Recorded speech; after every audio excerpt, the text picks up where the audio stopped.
Hello dear friends, आज हल करेंगे यूपी आरओ एआरओ प्री परीक्षा 2017 का सामान्य अध्ययन का प्रश्न पत्र।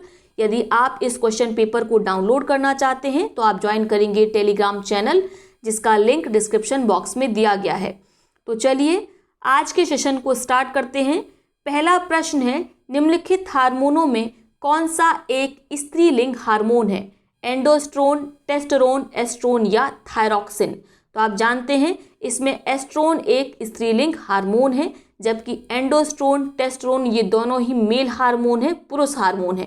थायरॉक्सिन लिंग विशेषीकृत जेंडर स्पेशलाइज्ड हार्मोन नहीं है, ये मेल और फीमेल दोनों में इसका स्रावण होता है। किस ग्रंथि से? नोट करेंगे, थायराइड ग्रंथि से। अगला प्रश्न है, निम्नलिखित में कौन सा बहुलक जैव निम्नीकृत नहीं किया जा सकता? सेलुलोज, स्टार्च, प्रोटीन या पीवीसी? तो आपका उत्तर होगा विकल्प सी, पीवीसी अर्थात पॉलीवाइनल क्लोराइड का जैव निम्नीकरण नहीं किया जा सकता, जबकि सेलुलोज, स्टार्च, प्रोटीन इन तीनों का ही जैव निम्नीकरण किया जा सकता है। सेलुलोज का जैव निम्नीकरण बैक्टीरिया और कवकों के द्वारा होता है। स्टार्च को कौन जैव निम्नीकृत करता है? इसको जैव निम्नीकृत करता है एमाइलेज। स्टार्च आप जानते हैं इसका संग्रहण, इसका भंडारण पौधों में ऊर्जा के रूप में होता है। प्रोटीन का जैव निम्नीकरण किसके द्वारा किया जाता है? अपघटन के माध्यम से इसका जैव निम्नीकरण होता है। और प्रोटीन आप जानते हैं अमीनो एसिड से मिलकर बना होता है, ये जीवों में पाया जाने वाला अनिवार्य तत्व है। अगला प्रश्न है, निम्नलिखित में कौन सा युग्म सही सुमेलित नहीं है? तो इसी प्रकार से परीक्षा में भी आपको हाईलाइट कर लेना है। एक और दे रखे हैं आपको अयस्क और दूसरी ओर दे रखी है उनसे प्राप्त होने वाली धातुएं या मेटल। ठीक है, तो आप जानते हैं बॉक्साइट किसका अयस्क है? एल्यूमिनियम का है। कैलेमाइन जिंक का है और हेमेटाइट है आयरन का या लोहे का। लेकिन जो आपका विकल्प बी में दे रखा है सिनेबार कॉपर का अयस्क है, ये गलत है। ठीक है, सिनेबार किसका अयस्क है? ये अयस्क है पारे का। कॉपर का अयस्क क्या है? नोट करेंगे, कॉपर पाइराइट है। तो आपका विकल्प बी सुमेलित नहीं है। अगला प्रश्न है, समुद्री घास निम्नलिखित तत्व का मुख्य महत्वपूर्ण स्रोत है। किसका स्रोत है समुद्री घास? ये आपको बताना है। आयोडीन का, क्लोरीन का, ब्रोमीन का या उपर्युक्त में से कोई नहीं। तो समुद्री घास आयोडीन का महत्वपूर्ण स्रोत है। आपका विकल्प ए इसमें बिल्कुल सही है। ठीक है, समुद्री घास समुद्र की गहराई में स्थित बहुकोशिकीय शैवाल है। इसके अंतर्गत लाल, भूरे, हरे शैवाल की कुछ प्रजातियां आती हैं। और आप जानते हैं आयोडीन की कमी से मनुष्यों में घेंघा नामक रोग हो जाता है। ठीक है, और इसीलिए आपको आयोडीन युक्त नमक के प्रयोग की सलाह दी जाती है। अगला प्रश्न है, निम्नलिखित में कौन सा युग्म सुमेलित नहीं है? एक और दे रखी है विटामिन और दूसरी ओर दे रखे हैं उन विटामिन की कमी से होने वाली रोग। तो विटामिन डी से कौन सा रोग होता है? सुखंडी या रिकेट्स होता है। बिल्कुल सही है। ठीक है, सुखंडी को ही रिकेट्स कहा जाता है। विटामिन सी की कमी से मसूड़ों में खून आने लगता है। बिल्कुल सही है। बेरी रोग विटामिन B1 की कमी से होता है, यह भी सही है। लेकिन जो गठिया है वो विटामिन ए की कमी से नहीं होता है। ठीक है, तो इसमें कौन सा सुमेलित नहीं है? आपका विकल्प सी बिल्कुल इसमें सुमेलित नहीं है। ठीक है, गठिया किसके कमी के कारण होता है? ये होता है अगर आपकी बॉडी में, आपके जॉइंट्स के पास यूरिक एसिड जमा हो जाए, तो यूरिक एसिड के जमा होने के कारण गठिया रोग होता है, जोड़ों में दर्द होने लगता है। अगर इसी प्रकार से पूछा जाए मांसपेशियों में, मसल्स में दर्द किस कारण होता है? तो आपका उत्तर होगा लैक्टिक एसिड के जमाव के कारण। ठीक है, लैक्टिक एसिड जमा हो जाता है जिसके कारण मसल्स में, मांसपेशियों में दर्द होने लगता है। विटामिन ए की कमी से कौन सा रोग होता है? रतौंधी रोग होता है। तो एक बार इन सभी विटामिन के साइंटिफिक नेम, वैज्ञानिक नाम पढ़ लेते हैं, परीक्षा में पूछे जाते हैं। विटामिन डी को क्या कहते हैं? कैल्सीफेरोल कहते हैं। विटामिन सी को या विटामिन सी को इसे कहते हैं स्कॉर्बिक एसिड। विटामिन ए को कहा जाता है रेटिनॉल। ये परीक्षा में अभी यूपीपीसीएस का जो एग्जाम हुआ है रिसेंट में, उसमें पूछा गया था। विटामिन B1 इसको कहते हैं थायमीन। क्लियर हो गया? अगला प्रश्न देखते हैं, निम्नलिखित में कौन सा युग्म सुमेलित नहीं है? तो ज्यादातर प्रश्न इसी प्रकार से पूछे गए हैं। एक और दे रखी है आपको दवाओं के नाम, दूसरी ओर दे रखा है कि उनका क्या प्रयोग होता है। टाइफाइड नासी के रूप में किस दवा का प्रयोग होता है? क्लोरोमाइसिटिन का होता है। बिल्कुल सही है। पूर्ति रोधी के रूप में प्रयोग किया जाता है क्रिस्टल वायलेट का। ठीक है, मलेरिया रोधी के रूप में प्रयोग किया जाता है क्विनीन का।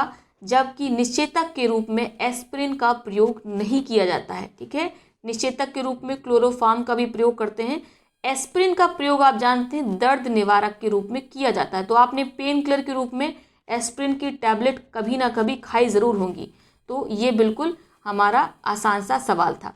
अगला प्रश्न देखते हैं, मकड़ियों द्वारा उत्पादित रेशम कहलाता है टसर रेशम, मूगा रेशम या गॉसिमर रेशम या अहिंसा रेशम।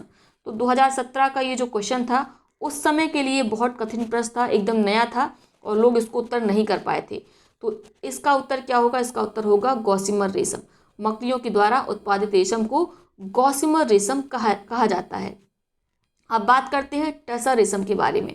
तो टसर रेशम के उत्पादन में झारखंड पहले स्थान पर है। टसर रेशम को ट्रॉपिकल टसर और ओक टसर दो भागों में विभक्त किया जा सकता है। इनकी वैरायटी है ये। ट्रॉपिकल टसर का उत्पादन झारखंड में होता है और ओक टसर का जो उत्पादन है वो कहाँ पर होता है? मणिपुर में होता है। जबकि ओवरऑल अगर हम टसर रेशम के उत्पादन की बात करें तो इसका उत्पादन कहाँ होता है? झारखंड में होता है। मूंगा रेशम के उत्पादन में असम राज्य शीर्ष पर है। लेकिन अगर पूछा जाए कि पूरे भारत में जो टोटल जो रेशम होता है उसके उत्पादन में कौन सा राज्य शीर्ष पर है, तब आप कहेंगे कर्नाटक है। ठीक है, अगला प्रश्न है, एक समान 70 किलो भार वाला जो वयस्क मनुष्य है उसमें रक्त की मात्रा कितनी पाई जाएगी? 6000 मिलीलीटर, 5000 मिलीलीटर, 4000 मिलीलीटर या 3000 मिलीलीटर। तो आपका उत्तर होगा कितनी पाई जाएगी मात्रा? 500 मिलीलीटर। कैसे ये कैलकुलेट किया जाता है? एक समान मनुष्य के शरीर में उसके कुल भार का लगभग 7% रक्त पाया जाता है। तो यानी मान लीजिए यदि कोई व्यक्ति 100 किलो का है तो उसके अंतर्गत लगभग कितना खून पाया जाएगा? 7 लीटर। ठीक है, 7000 मिलीलीटर। इससे क्लियर हो गया। तो ये आपको लाइन याद रखनी है। परीक्षा में अगर बदल के प्रश्न आ जाए, वजन बदल दिया जाए तो भी आप उसे हल कर पाएंगे। ठीक है, क्लियर हो गया। अगला प्रश्न है, निम्नलिखित में कौन सा एंजाइम प्रोटीनों को अमीनो एसिड में विघटित करता है? तो बहुत आसान सा ये प्रश्न है। आप जानते हैं कौन इसमें विघटित करता है? तो ये है आपका पेप्सिन। आगे और हार्मोन्स का नाम दिया गया है, उन वो क्या परिवर्तन लाते हैं, इसको एक बार पढ़ लेते हैं, परीक्षा के लिहाज से महत्वपूर्ण है। पहले नंबर पर है पेप्सिन हार्मोन। ये क्या करता है? प्रोटीन को अमीनो एसिड में विघटित करता है। माल्टेज क्या करता है? ये एंजाइम क्या करता है? माल्टोज को ग्लूकोज शर्करा में परिवर्तित करता है। सुक्रोज क्या करता है? सुक्रोज ग्लूकोज एवं फ्रक्टोज में परिवर्तित करता है। ये जो सुक्रोज हार्मोन है ये सुक्रोज को परिवर्तित करेगा ग्लूकोज में और फ्रक्टोज में। लाइपेज क्या करता है? यह इमल्सीकृत यानी एमल्सीफाइड जो फैट होते हैं, इमल्सीकृत जो वसा होते हैं, उनको ग्लिसरीन और फैटी एसिड में परिवर्तित करता है। तो ये परीक्षा में खूब इससे प्रश्न बनते हैं, इसको आपको याद कर लेना है। चाहे तो आप इसका स्क्रीनशॉट ले सकते हैं और इसे एक जगह नोट कर सकते हैं। अगला प्रश्न है, लाइफाई के संबंध में निम्नलिखित में कौन सा कथन सही नहीं है? ठीक है, क्या ढूंढना है हमें? कौन सा कथन सही नहीं है? पहला कथन है, लाइफाई का विस्तृत रूप यानी फुल फॉर्म लाइट फिडेलिटी है। बिल्कुल सही है। प्रकाश तद्रूपता या लाइट फिडेलिटी ये फुल फॉर्म है लाइफाई का। भारत में लाइफाई का सफल परीक्षण 29 जनवरी 2018 को सूचना एवं प्रसारण मंत्रालय के द्वारा किया गया था। यह भी सही है। लाइफाई द्वारा 10 GB पर सेकंड का डाटा 1 किलोमीटर की परिधि में भेजा जा सकता है। यह भी सही है। जो चौथा कथन है, इसका क्रियान्वयन ऑप्टिकल फाइबर नेटवर्क द्वारा किया जाएगा। तो अगर आप थोड़ा सा ध्यान से प्रश्न पढ़ेंगे तो आपने पढ़ा ये लाइट, इसका फुल फॉर्म ही क्या है? Light Fidelity. यानी इसमें किसका प्रयोग किया जाता है? इसमें प्रयोग किया जाता है प्रकाश लाइट स्पेक्ट्रम का।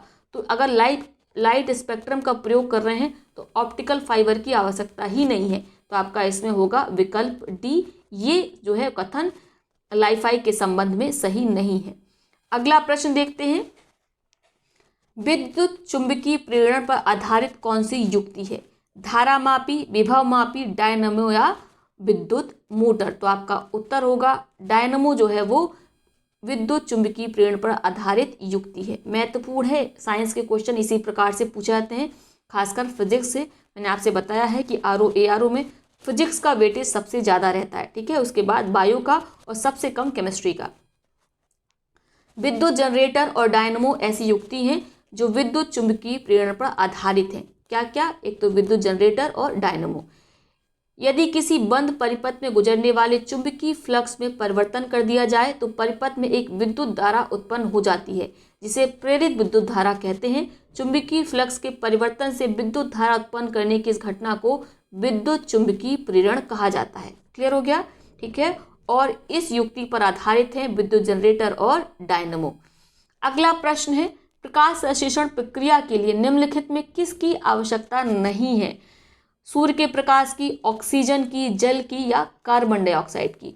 तो जब प्रकाश संश्लेषण पौधे करते हैं तो उस समय ऑक्सीजन को क्या करते हैं? उसको बाहर निकालते हैं, उसको निश्चित करते हैं। ठीक है। जबकि प्रयोग करते हैं कार्बन डाइऑक्साइड का। तो आपका उत्तर होगा किसकी आवश्यकता नहीं होती? ऑक्सीजन की आवश्यकता नहीं होती है। ठीक है। जब बल्कि इसका पौधों के द्वारा प्रकाश संश्लेषण के दौरान, फोटोसिंथेसिस की प्रक्रिया के दौरान इसका एमिशन किया जाता है। सूर्य के प्रकाश की आवश्यकता होती है, जल की आवश्यकता होती है, कार्बन डाइऑक्साइड की आवश्यकता होती है और होती है क्लोरोफिल की आवश्यकता। अगला प्रश्न है, जीवाणु भोजियों के संबंध में निम्नलिखित में कौन सा कथन सही है? जीवाणु भोजी विषाणु होते हैं जो जीवाणुओं को संक्रमित करते हैं। जीवाणु भोजी आनुवांशिक अभियांत्रिकी में प्रयुक्त होते हैं। ठीक है। अभियांत्रिकी यानी इंजीनियरिंग। तो ये दो कथन आपको दे रखे हैं, आपको बताना है कि ये जीवाणु भोजियों के संबंध में सही है कि नहीं। ये प्रश्न रिपीटेड था 2017 में भी, और उसके बावजूद ज़्यादातर छात्रों ने इस प्रश्न को गलत किया था। तो आप थोड़ा सा इसको ध्यान से समझ लेंगे। ठीक है। इसमें आपके दोनों ही कथन सही हैं। जो जीवाणु भोजी होते हैं वो ऐसे वायरस होते हैं, ठीक है, जीवाणु को जो भोजन के रूप में प्रयोग करते हैं, यानी जो जीवाणुओं को संक्रमित कर रहे हैं। कितना क्लियर सा ये बता रहा है स्वयं ही। ठीक है। जीवाणु भोजी क्या है? वायरस है, और ऐसे वायरस हैं जो जीवाणुओं को भोजन के रूप में प्रयोग करें, यानी उन्हें संक्रमित कर रहे हैं। नेक्स्ट है आपका, जीवाणु भोजी आनुवांशिक अभियांत्रिकी में प्रयुक्त होते हैं। तो ये भी बिल्कुल सही है। आनुवांशिक इंजीनियरिंग में जीवाणु भोजी का प्रयोग होता है। ठीक है। इसे बैक्टीरियोफेज कहा जाता है इंग्लिश में। अगला प्रश्न है, ताप के निम्नलिखित क्लियर हो गया ना इसमें कौन सा सही है? इसमें दोनों विकल्प सही है, विकल्प सी इसमें सही होगा। ठीक है। ताप के निम्नलिखित में किस पैमाने में ऋणात्मक मान नहीं होता है? सेल्सियस, फ़ारेनहाइट, केल्विन या र्यूमर में? तो आप जानते हैं केल्विन में ऋणात्मक मान नहीं होता है, और ये भी मोस्ट इंपॉर्टेंट है, बार बार आता है और बार बार गलती भी होती है। केल्विन के पैमाने में ऋणात्मक मान नहीं होता है क्योंकि शून्य केल्विन का अर्थ होता है -273 डिग्री सेल्सियस। ठीक है। शून्य केल्विन या -273 डिग्री सेल्सियस तापमान पर पदार्थ के अणुओं की गति लगभग शून्य होती है। इस तापमान को परम तापमान भी कहते हैं। सेल्सियस पैमाने के किसी भी मान को केल्विन पैमाने पर प्राप्त करने के लिए 273 डिग्री जोड़ देते हैं तथा केल्विन पैमाने के किसी ताप को सेल्सियस पैमाने प्राप्त करने के लिए उसमें से 273 डिग्री घटा देंगे। तो कन्वर्ट करने के लिए भी परीक्षा में खूब आता है, इसको भी आप याद रखेंगे। ठीक है। अगला प्रश्न है, ऊष्मा की इकाई निम्नलिखित में कौन नहीं है? ऊष्मा की इकाई ये पूछ रहा है, सेंटीग्रेड, कैलोरी, अर्ग या जूल? तो बहुत क्लियर है, सेंटीग्रेड किसकी इकाई है? ये इकाई है आपके तापमान की, टेम्परेचर की। ठीक है। किसकी इकाई है? टेम्परेचर की इकाई है। कैलोरी, अर्ग और जूल ये तीनों ही ऊष्मा की इकाई है। ठीक है। बात करें अगर इसमें जो कैलोरी है आपकी, ये एसआई यूनिट है ऊष्मा की, जबकि अर्ग सीजीएस इकाई है। ठीक है। जबकि अर्ग क्या है? ये सीजीएस इकाई है। और लास्ट आपकी जूल बची, ये भी कौन सी है? ये आपकी एसआई इकाई है ऊष्मा की। अगला प्रश्न है, आपको देखना है कि कौन सा युग्म सुमेलित नहीं है। एक ओर दे रखी है फसल, दूसरी ओर दे रखी है प्रजाति। तो अगर आपको ये एग्रीकल्चर के क्वेश्चंस में प्रॉब्लम हो रही है तो प्रीवियस ईयर क्वेश्चन पेपर जब भी हल करें उसमें जो भी नए प्रश्न बने उन्हें प्लीज़ एक नए पेज पर नोट कर लिया करिए। मैंने कई बार कहा है, जब भी आप क्वेश्चन पेपर सॉल्व कर रहे हैं तो एक तो अगर उसका डेटा, उस क्वेश्चन पेपर का डेटा कोई पिछले वर्ष के लिए पूछा गया था, यानी अब वो पुराना हो गया है, तो उसको अपडेट ज़रूर किया करिए। हो सकता है उससे मिलता जुलता प्रश्न आपको भविष्य में देखने को मिल जाए। दूसरा, जो भी प्रश्न आपको नहीं आते हैं उसको एक पेज में ज़रूर नोट करते जाया करिए, इससे लाभ होगा। अब बात करते हैं, सरसों की वैरायटी या प्रजाति वर्णा होती है, बिल्कुल सही है। मटर की होती है सपना, अलसी की सूर्या नहीं होती है। ठीक है। सूर्या किसकी होती है? पपीते की होती है, नोट कर लीजिए। मूंगफली की कौशल होती है। क्लियर हो गया। अगर क्लियर हो गया है तो कमेंट बॉक्स में बताइए नीलम किसकी प्रजाति है।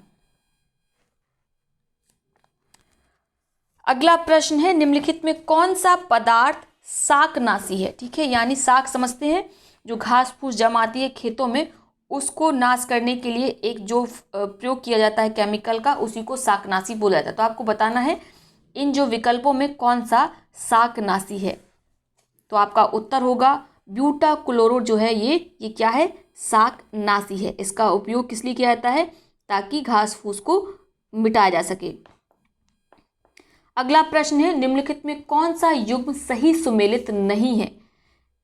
अमरबेल तना परजीवी, चंदन जड़ परजीवी, ऑर्किड अधिपावक है, एपीफाइट है, घटपर्णी या नेपेंथीज ये क्या है, जलोदभिज है।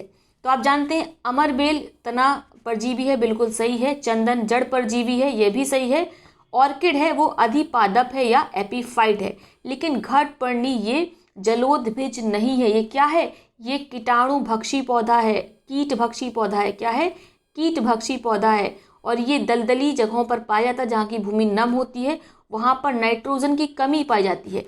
तो नाइट्रोजन की कमी को पूरा करने के लिए ये पौधे कीट का भक्षण करते हैं। ठीक है, इनके किसी किसी में आप देखेंगे 2 पेटल्स होती है, उसमें कांटेनुमा आकृति बनी रहती है, जैसे उसमें कोई कीड़ा बैठता है वह बंद हो जाती है।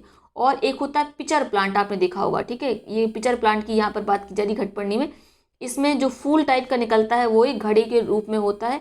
इसमें एक लसलसा पदार्थ भरा रहता है, जैसे ही कोई इसमें कीट बैठता है वो इस लसलसे पदार्थ में चिपक जाता है, और जैसे ही चिपका ऊपर से एक ढक्कन लगा होता है वो बंद हो जाता है। उसके बाद वो उसी के अंदर उसका अपघटन हो जाता है और नाइट्रोजन की प्राप्ति कर ली जाती है घटपर्णी के द्वारा या पिचर प्लांट के द्वारा। अगला प्रश्न है, निम्नलिखित में से किस शासक ने विक्रमशिला विश्वविद्यालय की स्थापना कराई थी।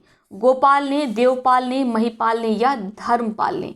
तो ये बहुत इजी प्रश्न है, आप जानते हैं धर्मपाल के द्वारा विक्रमशिला विश्वविद्यालय की स्थापना कराई गई है। ठीक है, ये पाल शासक था, बौद्ध धर्मायु था, इसने विक्रमशिला विश्वविद्यालय की स्थापना की। इसके साथ ही इसने नालंदा विश्वविद्यालय के लिए भी 200 गांव दान में दिए थे। ये तो आपको याद ही होगा कि नालंदा विश्वविद्यालय की स्थापना किसके द्वारा कराई गई है, गुप्त शासक कुमार गुप्त के द्वारा। अगला प्रश्न है, निम्नलिखित शासकों को नाम के अनुसार सही कालक्रम में समायोजित करना है। ठीक है, विद्याधर, धंग, यशो वर्मा, कीर्ति वर्मा। तो ये हैं आपके चंदेल शासक। ठीक है, चंदेल वंश की स्थापना किसके द्वारा की गई, नन्नुक के द्वारा की गई। और ये जो है इसके पुत्र का नाम क्या था, इसके पुत्र का नाम था जेजा, और इसी के नाम पर बुंदेलखंड का नाम रखा गया था जेजाग भुक्ति। क्लियर हो गया। ठीक है, और फिर नन्नुक के बाद शासक कौन बनता है, नन्नुक के बाद बनता है शासक यशोवर्मा। ठीक है, यशोवर्मन पहला शासक बनता है, तो इसको आप लगा लीजिए पहले नंबर पर ये लगेगा। ठीक है, यशोवर्मन के बाद धंगदेव बनता है, तो धंगदेव दूसरे नंबर पर आएगा। धंगदेव के बाद गंडदेव बनता है, गंडदेव के बाद बनता है विद्याधर, तो ये तीसरे नंबर पर आएगा। विद्याधर के बाद जो अंतिम शासक बनता है वह है कीर्ति वर्मा या कीर्तिवर्मन, तो ये चौथे नंबर पर है। तो क्रम में आप देखेंगे एक सबसे पहले नंबर पर कौन है, तीसरा, फिर दूसरा, ये किस विकल्प में है, विकल्प ए में है। तो आपका ये सही होगा। इस क्रम को जरूर नोट कर लीजिए, आप चाहें तो इसका स्क्रीनशॉट ले सकते हैं, महत्वपूर्ण है। जितने भी संक्रमणकालीन छोटे छोटे शासक हुए, ठीक है, और जो राज्य हुए, उनके सभी शासकों का क्रम आपको पढ़ लेना है, उससे प्रश्न बनते हैं, क्योंकि वो अक्सर हम पढ़ना छोड़ देते हैं। अगला प्रश्न है, गुर्जर प्रतिहार शासकों में किसकी उपाधि आदि वराह थी। बेहद महत्वपूर्ण, आप जानते हैं किसकी उपाधि थी, राजा मिहिर भोज की। ठीक है, कन्नौज के गुर्जर प्रतिहार वंश के सबसे महान शासक थे और इन्होंने धारण की थी मिहिर भोज की उपाधि, और इनके द्वारा कई किताबों को भी लिखा गया, जिसमें सबसे प्रसिद्ध इनकी किताब है ग्वालियर प्रशस्ति। अगला प्रश्न है, निम्नलिखित में कौन सा युग्म सुमेलित नहीं है। आपको बताना है इसमें कौन सा युग्म सुमेलित नहीं है। एक और दे रखे हैं आपको अभिलेख, दूसरी ओर दे रखे हैं उनसे संबंधित शासक। नासिक अभिलेख गौतम पुत्र से संबंधित नहीं है, ये बिल्कुल सही है, संबंधित है। हाथी गुम्फा खारवेल से संबंधित है, सही है। भीतरी स्तंभ लेख ये किससे संबंधित है, पुलकेशिन द्वितीय से, नहीं पुलकेशिन द्वितीय से नहीं है, ये किससे संबंधित है, स्कंदगुप्त से। ठीक है। और इसमें बताया गया कि स्कंदगुप्त के समय हूणों का आक्रमण हुआ और हूणों को स्कंदगुप्त के द्वारा पराजित भी किया गया। तो भीतरी स्तंभ लेख तो आपको याद होगा, इसे आप आसानी से हल कर सकते थे। रुद्रदामन प्रथम से संबंधित है गिरनार अभिलेख। अगला प्रश्न है, सूची 1 को सूची 2 से आपको जोड़े मिलाना है। एक और सिद्धांत दे रखे हैं, दूसरी ओर दे रखे हैं उनसे संबंधित आचार। तो लकुलिस के द्वारा कौन सा सिद्धांत दिया गया? पशुपत का सिद्धांत दिया गया लकुलिस के द्वारा। नागा अर्जुन ने शून्यवाद की रचना की। भद्रबाहु आप जानते हैं इनके द्वारा किससे संबंधित है? जैन से संबंधित है, ठीक है, भद्रबाहु। और मक्खलीपुत्र गोसाल ये किससे संबंधित है? यहाँ पे केवल गोसाल दे रखा है। मक्खलीपुत्र गोसाल ये संबंधित है आजीवक संप्रदाय से। अगला प्रश्न है, निम्नलिखित घटनाओं पर विचार कीजिए, इन्हें काल क्रमानुसार व्यवस्थित कीजिए। मोहम्मद तुगलक का राजधानी का स्थानांतरण, अफगानपुर संयंत्र, जलालुद्दीन खिलजी की हत्या, तराइन का द्वितीय युद्ध। तो इसको आपको क्रम के आधार पर लगाना है। कैसे क्रम के आधार पर लगाएंगे?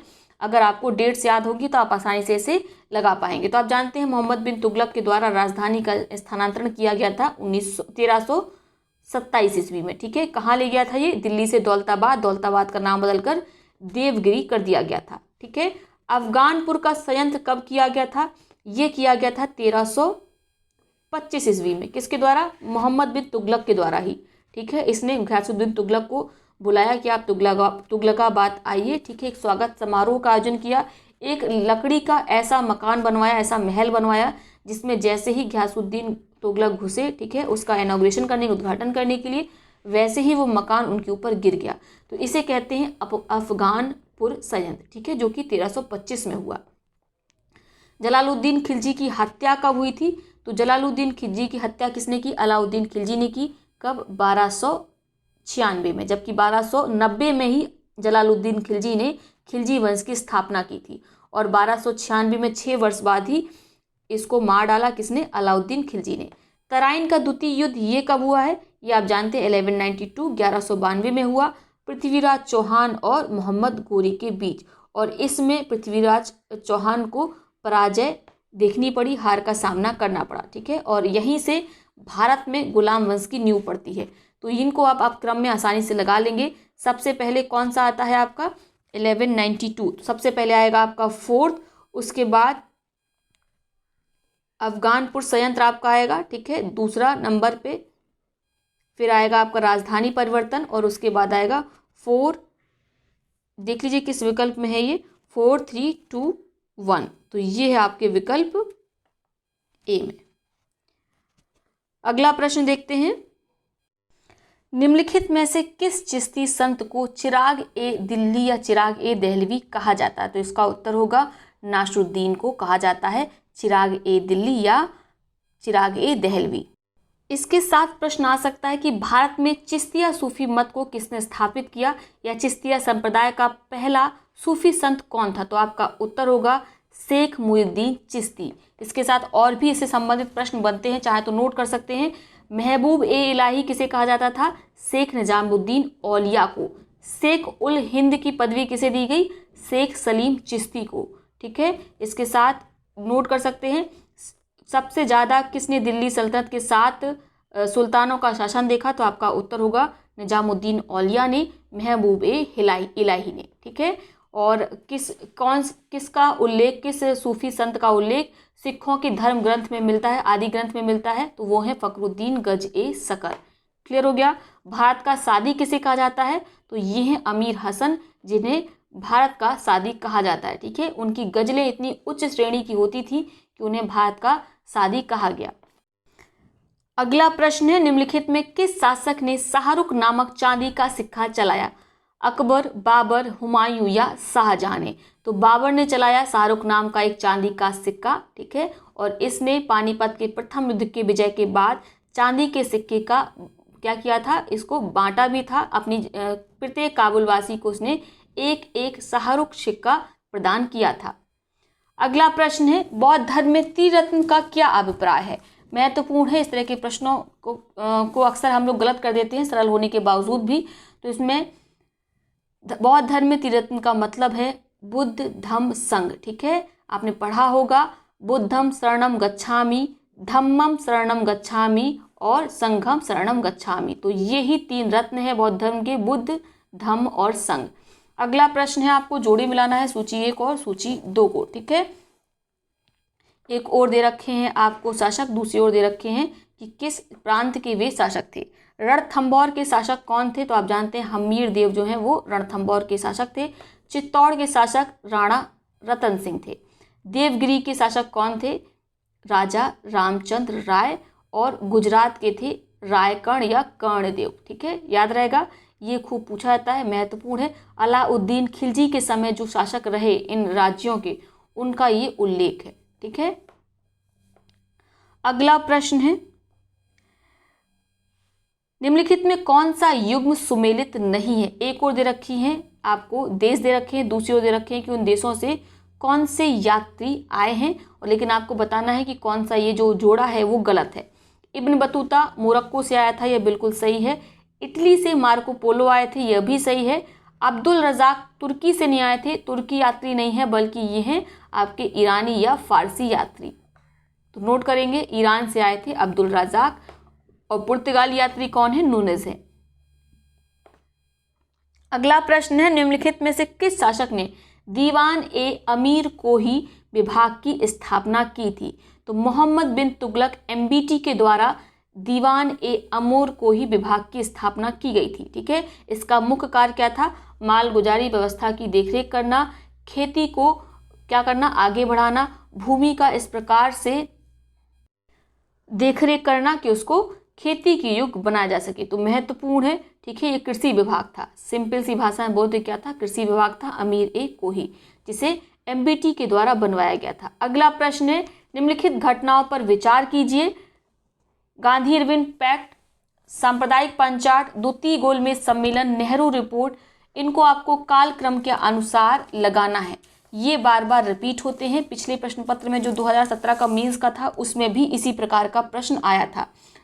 तो चलिए बात कर लेते हैं, गांधी इरविन पैक्ट कब हुआ था? ये हुआ था 5 मार्च 1931 को। इसी प्रकार से आपको टिप्स पे याद रहना चाहिए। सांप्रदायिक पंचाट या कम्युनल अवार्ड ये कब आया था? यह आया था 16 अगस्त 1932 को, 16 अगस्त 1932 को।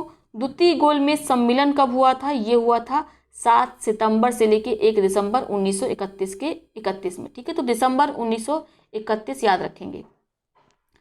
उसके बाद आती है आपकी नेहरू रिपोर्ट, ये प्रस्तुत की गई थी 28 अगस्त 1928 को। तो क्रमवार आप लगाएंगे तो सबसे पहले आएगी नेहरू रिपोर्ट, फिर आएगी गांधी इरविन समझौता, फिर आएगा आपका द्वितीय गोलमेज सम्मेलन, और उसके बाद आपका सबसे लास्ट में आएगा सांप्रदायिक पंचाट। तो इस हिसाब से आपका इसमें विकल्प डी बिल्कुल सही है। अगला प्रश्न है, सुभाष चंद्र बोस का राजनीतिक गुरु कौन था? जीके गोखले, सीआर दास, बीसी पाल या बीजी तिलक? तो आप जानते हैं सीआर दास ये सुभाष चंद्र बोस के राजनीतिक गुरु थे। अगला प्रश्न है, सूची 1 से सूची 2 को आपको मिलान करना है। एक को दे रखे हैं विद्रोह और दूसरे को दे रखे हैं वो कब घटित हुए, उससे संबंधित वर्ष। तो अहोम विद्रोह कब हुआ था? ये हुआ था 1928 में। विद्रोह जरूर पढ़ लेंगे, महत्वपूर्ण है। कोल विद्रोह कब हुआ था? ये हुआ था 1931-32 में। संथाल कब हुआ था? बिल्कुल जब 1857 में जो रिवोल्ट हुआ था उसी के आसपास, ठीक है। तो ये हुआ था 1855-56 में। मोपला जो है वो 1921 में हुआ था। मोपला का 2 बार विद्रोह हुआ है, कमेंट बॉक्स में बताएंगे 1921 के पहले मोपला विद्रोह कब हुआ था। अगला प्रश्न देखते हैं, ऑपरेशन रूबिकान वह कूट शब्द था जिसे भारत में ब्रिटिश सरकार द्वारा निम्नलिखित में किस संदर्भ के लिए इसका प्रयोग किया गया था? जेल में गांधी का आमरण अनशन, जयप्रकाश नारायण की गतिविधियां, गोलमेज सम्मेलन में गांधी की सहभागिता, उपर्युक्त में से कोई नहीं। तो आपका उत्तर होगा जेल में गांधी के आमरण अनशन के लिए इसका प्रयोग किया गया था एक कूट शब्द के रूप में, ऑपरेशन रूबिकान, ठीक है। जब कम्युनल अवार्ड आया 16 अगस्त 1932 को तो गांधी जी नाराज हो गए, ठीक है, धरने पर बैठ गए, अनशन पर बैठ गए, ठीक है, और आमरण अनशन था ये। तो अंग्रेज बहुत खुश थे कि ये व्यक्ति बार बार अड़ जाता है और इसके कारण हमें झुकना पड़ता है, तो अच्छा होगा ये मर जाएगा, ठीक है। और ये घोषणा की गई कि जब गांधी जी जब मरेंगे तो बड़ा भव्य इनकी जो है वो सब यात्रा निकाली जाएगी, विदेशों से लोगों को बुलाया जाएगा, एक बड़ा प्रोग्राम आयोजित किया जाएगा, ठीक है। और इसको जो कूट नाम दिया गया उसको दिया गया ऑपरेशन रूबिकान। उन्होंने बोला कि ऑपरेशन रूपिकान जल्द ही सक्सेस होने वाला है। ये अपनी ब्रिटेन में इन्होंने खबर पहुंचाई, लेकिन गांधी जी ने चकमा दिया और इन्होंने अनशन तोड़ दिया। ठीक है, हालांकि किसके बाद तोड़ा था आप जानते हैं, भीमराव अंबेडकर से बातचीत करने के बाद, समझौता करने के बाद, जिसे कहते हैं पूना पैक्ट। अगला प्रश्न है, चंपारण कृषि जांच समिति निम्नलिखित में से कौन इसमें शामिल नहीं था? FG सिलाई, DJ रीड, अनुग्रह नारायण या महात्मा गांधी। तो इसमें कौन शामिल नहीं थे? इसमें HG सिलाई शामिल नहीं थे चंपारण कृषि जांच समिति में, जबकि DJ रीड, अनुग्रह नारायण और महात्मा गांधी ये इनमें शामिल थे। अगला प्रश्न है, निम्नलिखित में कौन सा युग सुमेलित नहीं है? एक और दे रखे हैं आपको, जो नए इनिशिएटिव लिए गए, पहल की गई, किन के द्वारा पहल की गई हैं आपको ये जांचना है। तो लॉर्ड लिटन के द्वारा स्थानीय स्वशासन दिया गया, ये आपको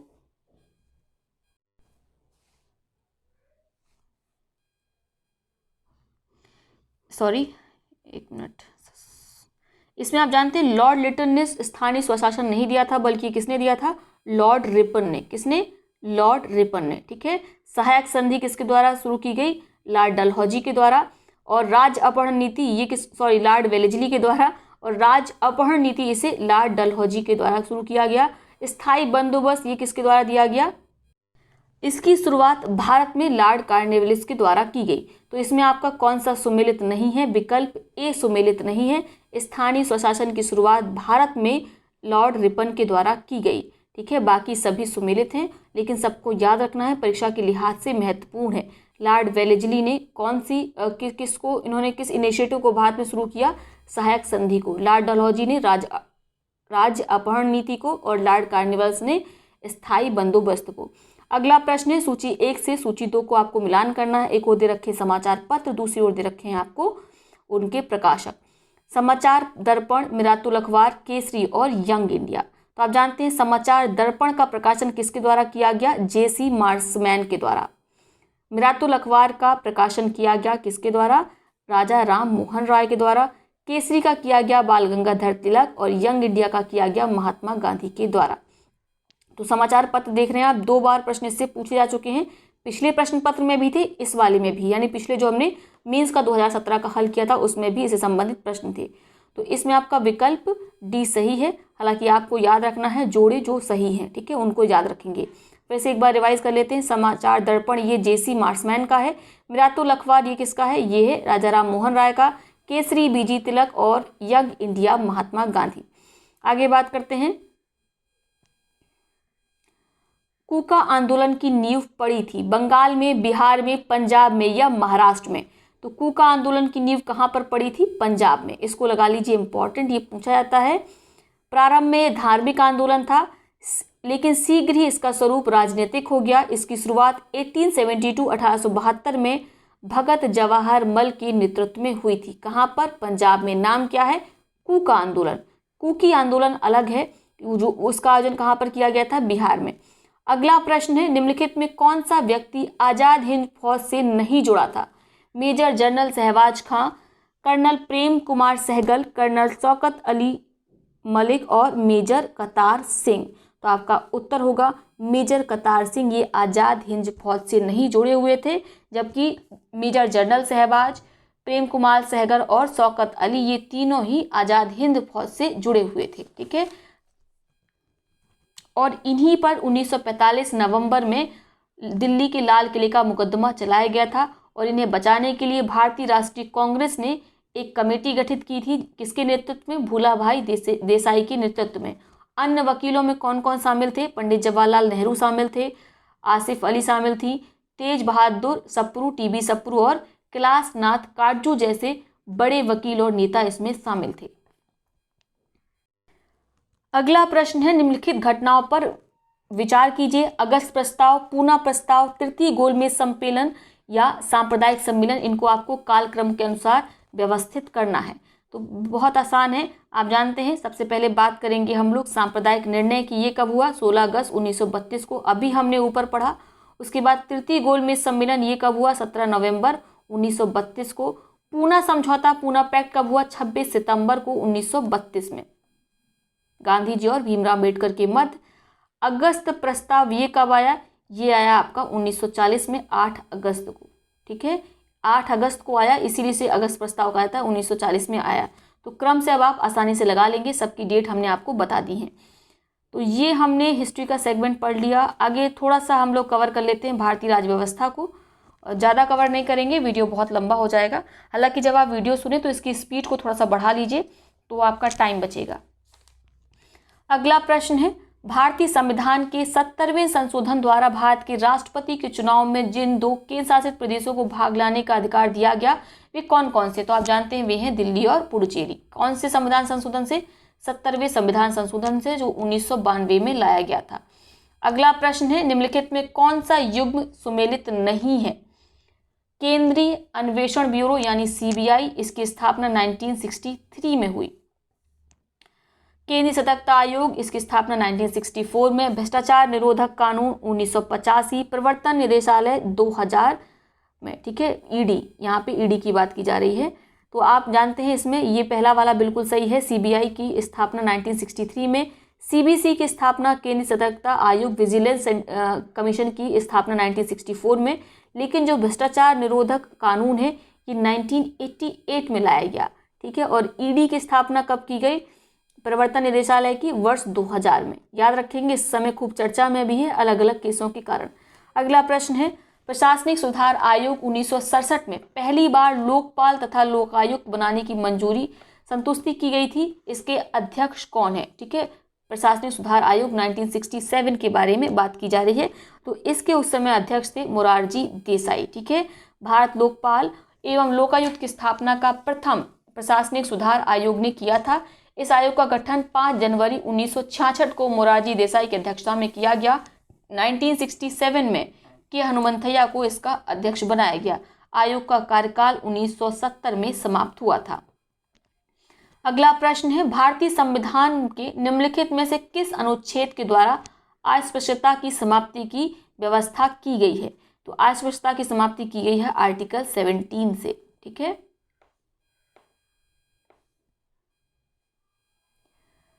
अगला प्रश्न है, पंचायती राज संस्थाओं में महिलाओं के लिए आरक्षित स्थानों के सीटों के संदर्भ में निम्नलिखित में कौन सा कथन सही है? इसका प्रावधान संविधान के अनुच्छेद 243D3 में किया गया है। ठीक है, सॉरी 234 है, 234D3 में किया गया है।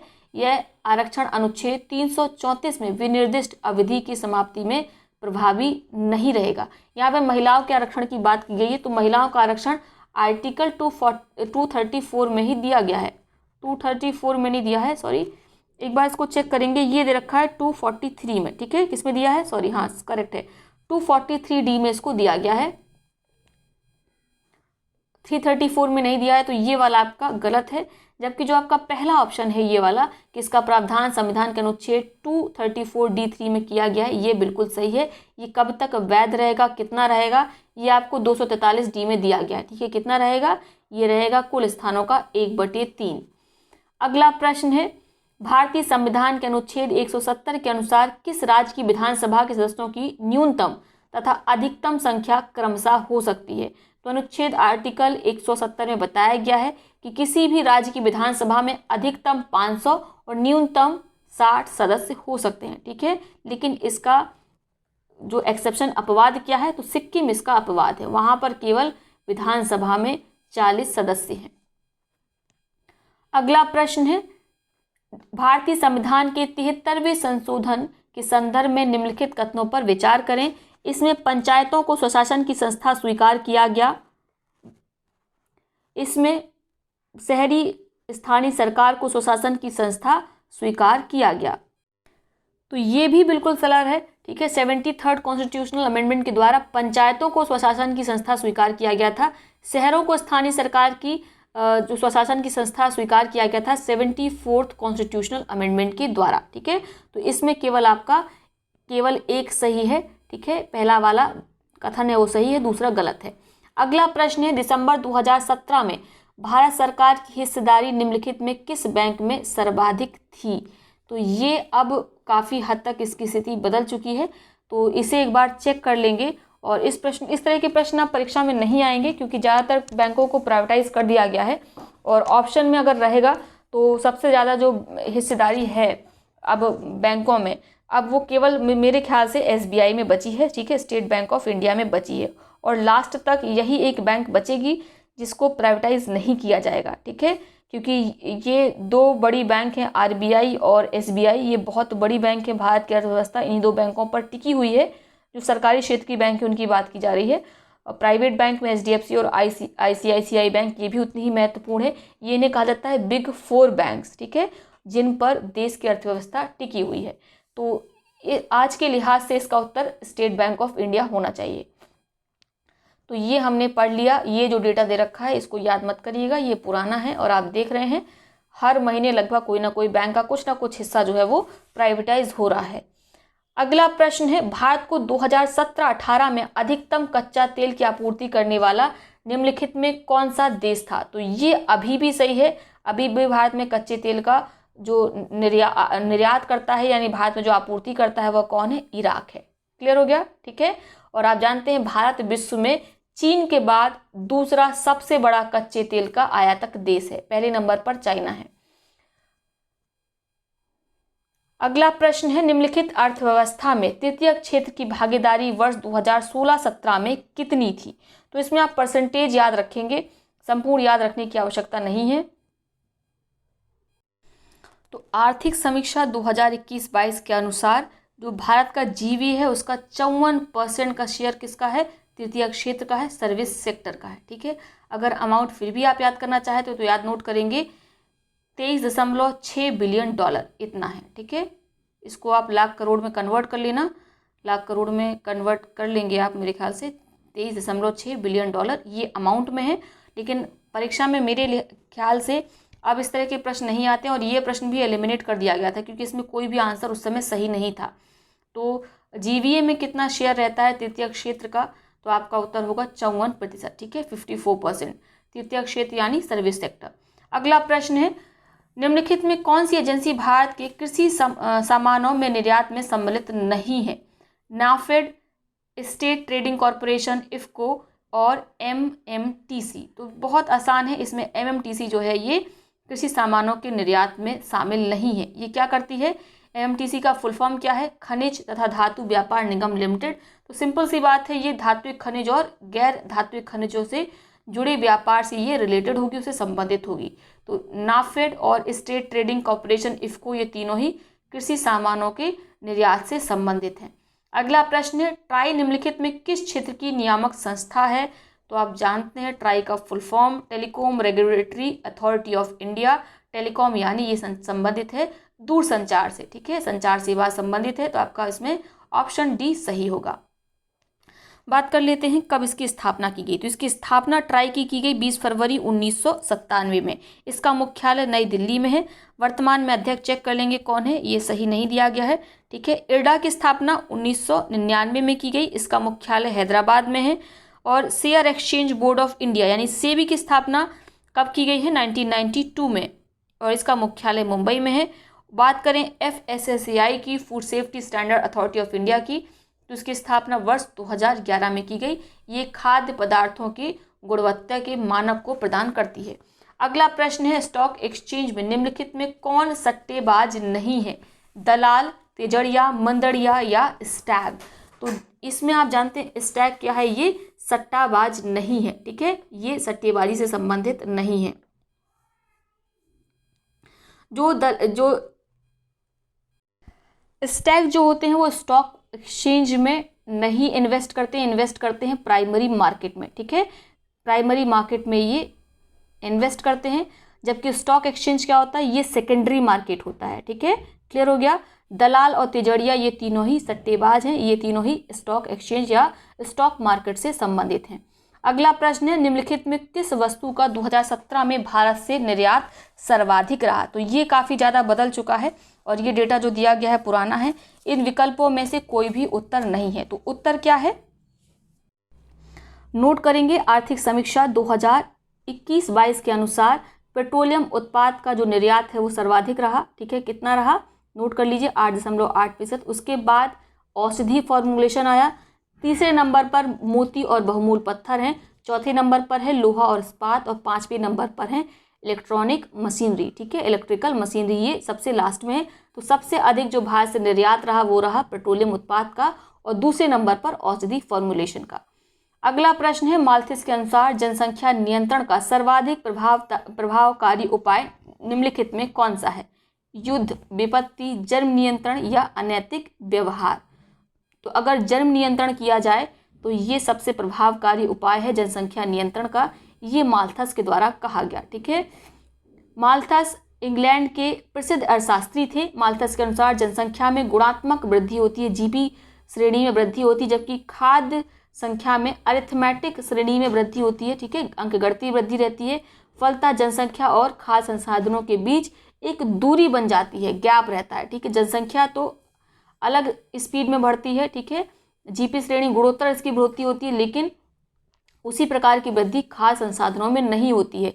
इसके कारण भूखमरी, प्राकृतिक आपदा जैसे भयावह प्रकृति के द्वारा अपनाए गए ये उपाय होते हैं, और अगर प्रकृति नियंत्रण करती है तो वह ज़्यादा भयावह होता है। इसलिए माल्थस के द्वारा कहा गया कि क्या करना चाहिए, जन्म का नियंत्रण करना चाहिए। अगला प्रश्न है, भारत में बाह्य क्रेडिट में 2017 तक निम्नलिखित में से किसका मुख्य अवयव रहा है? ठीक है, अनावासी भारतीयों का डिपॉजिट, अल्पकालीन ऋण, व्यापार साख, वाणिज्य ऋण किसका? तो आपका उत्तर होगा व्यापार साख का। किसका? व्यापार साख का। ठीक है, अगला प्रश्न है, भारत के संदर्भ में निम्नलिखित में कौन सा कथन सही है? ठीक है, आपको यहाँ पर राजकोषीय घाटे के बारे में बताना है, तो हम इसको आज के संदर्भ में पढ़ लेते हैं। आज के संदर्भ में राजकोषीय घाटे में क्या परिवर्तन आया है, कितना अनुमानित किया गया है, कितना पिछले वर्ष अनुमानित किया गया था और कितना उसमें संशोधन के बाद अब वो कितना हो गया है। ठीक है, तो बात करेंगे, पहले बात करते हैं कि 2021-22 के लिए कितना अनुमान लगाया गया है। वित्तीय वर्ष 2021-22 के लिए कितना अनुमान लगाया गया? तो ये लगाया गया 6.8% रहने का। ठीक है, किसकी बात कर रहे हैं? फिस्कल डेफिसिट की बात कर रहे हैं। जबकि पिछले वित्तीय वर्ष में कितना अनुमान लगाया था 2020-21 में, ये लगाया गया था 3.5% रहने का। लेकिन संशोधित आंकड़ा जो आया कोविड-19 के कारण, कई बार वित्तीय घोषणा की गई। ठीक है, आर्थिक घोषणा की गई, आत्मनिर्भर पैकेज दिया गया कम से कम 3 बार। तो इसके कारण जो खर्चे थे वो अप्रत्याशित उनमें वृद्धि हुई, जिसके कारण जो आपका राजकोषीय घाटा था, फिस्कल घाटा था, उसमें भी बढ़ोतरी हुई। तो 3.5% से बढ़कर ये पहुंच गया 9.5%। तो याद रखना, आगामी वर्ष के लिए कितना अनुमानित है? 6.8%। अगला प्रश्न है, निम्नलिखित कथनों पर विचार कीजिए। आपको कथन दे रखा और कारण दे रखा है। कथन ये क्या कह रहा है? जीडीपी के प्रतिशत के रूप में भारत सरकार का राजकोषीय घाटा वर्ष 2017-18 के बजट अनुमान में तुलना में अधिक था। तो देखिए, जो राजकोषीय घाटा होता है वो हमेशा संशोधित से जो अनुमानित होता है वो कम होता है, यानी संशोधित वाला हमेशा ही ज़्यादा रहता है। तो ये कथन आज के परिप्रेक्ष्य में भी बिल्कुल सही है। जो कारण दे रखा है, ऐसा क्यों है? क्योंकि जीएसटी लागू हुई थी, इसी कारण ये कम रह गया। तो ये भी उस समय के लिए सही था। आज के लिए इसमें क्या सही हो सकता है, क्या सही इसका कारण होगा, आप बताएंगे। कोविड-19 के कारण 3 बार आर्थिक पैकेज की घोषणा की गई, इसी कारण ये सापेक्षता कम है। ठीक है, क्लियर हो गया? अब समझ में आ गया होगा आपको। अभी हमने ऊपर फिस्कल डेफिसिट पढ़ा है।